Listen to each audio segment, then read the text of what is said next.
السلام علیکم ناظرین، عنایت چیمہ وائس میں آپ کو خوش آمدید۔ ناظرین، ایک جنگل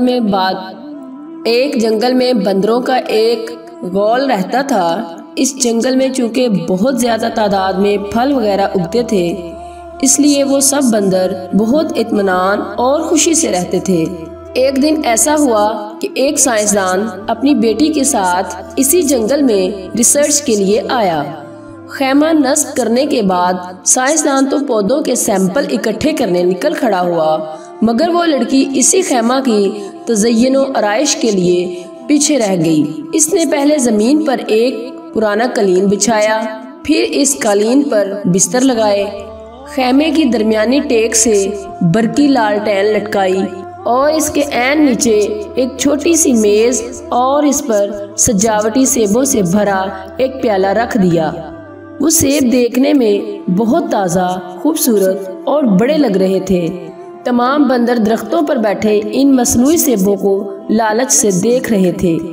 لڑکی خیمہ کے سامنے کی جگہ صاف کرنے کے لیے ذرا باہر نکلی تو ایک بندر نے تیزی سے جھپٹا مارا اور ایک مصنوعی سیب اٹھا لیا، اور عین اسی وقت لڑکی کی نظر بھی اس پر پڑ گئی۔ لڑکی نے فوراً بندوق اٹھا کر نشانہ لیا اور فائر داغ دیا، مگر تمام بندر اتنی دیر میں وہاں سے بھاگ گئے تھے۔ کافی دیر تک بھاگنے کے بعد تعاقب نہ ہونے کا یقین ہونے پر تمام بندر رک گئے۔ چور بندر نے ہاتھ بلند کر کے سب کو سیب دکھایا۔ سب بندر حیرت سے اس بندر کو دیکھنے لگے اور اس کو خوش قسمت گرداننے لگے کہ اسے ایسا اچھا سیب مل گیا، اور کوشش کرنے لگے کہ ایک بار اس مصنوعی سیب کو ہاتھ لگا کر دیکھ سکیں۔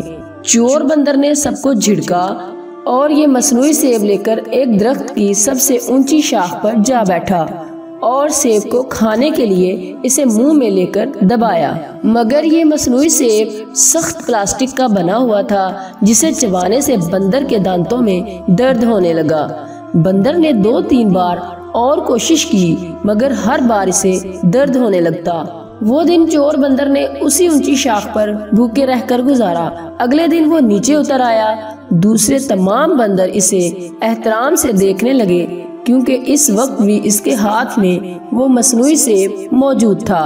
دوسرے بندروں سے ملنے والا احترام دیکھ کر اس بندر نے اس سیب پر اپنی پکڑ اور مضبوط کر دی۔ اب دوسرے بندر پھلوں کی تلاش میں نکل گئے اور تیزی سے ایک درخت سے دوسرے درخت پر چھلانگ لگاتے ہوئے پھل توڑ توڑ کر کھانے لگے۔ چور بندر کے ایک ہاتھ میں چونکہ مصنوعی سیب تھا، اسی لیے وہ سارا دن بھوکا پیاسا رہا، اور یہی سلسلہ اگلے کچھ دنوں تک چلتا رہا۔ دوسرے بندر اس کے ہاتھ میں مصنوعی سیب ہونے کی وجہ سے عزت کرتے، مگر اسے کھانے کے لیے کچھ نہیں دیتے۔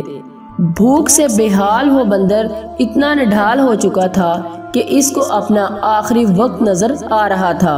اس نے ایک بار پھر اس سیب کو کھانے کی کوشش کی، مگر اس بار بھی نتیجہ مختلف نہ تھا۔ اس کے دانت اس مرتبہ بھی درد کر رہے تھے۔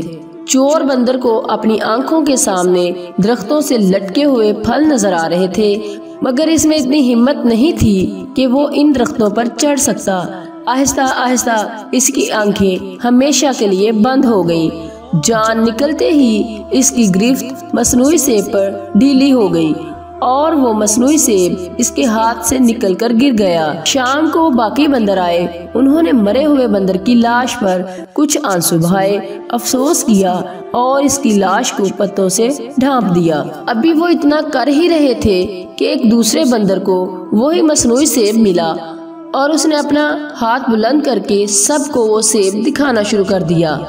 دنیا کی مثال بھی اسی پلاسٹک کے سیب کی طرح ہے۔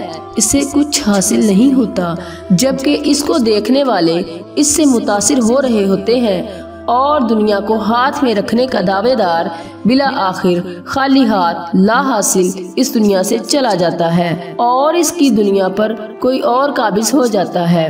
سچ ہے کہ جھوٹا دکھاوا پہلے انسان کو تھکا دیتا ہے اور پھر مار دیتا ہے۔ ناظرین، اگر میری ویڈیو پسند آئے تو اسے لائک اور شیئر ضرور کریے گا، اور میرے چینل کو سبسکرائب کرنا مت بھولیے گا۔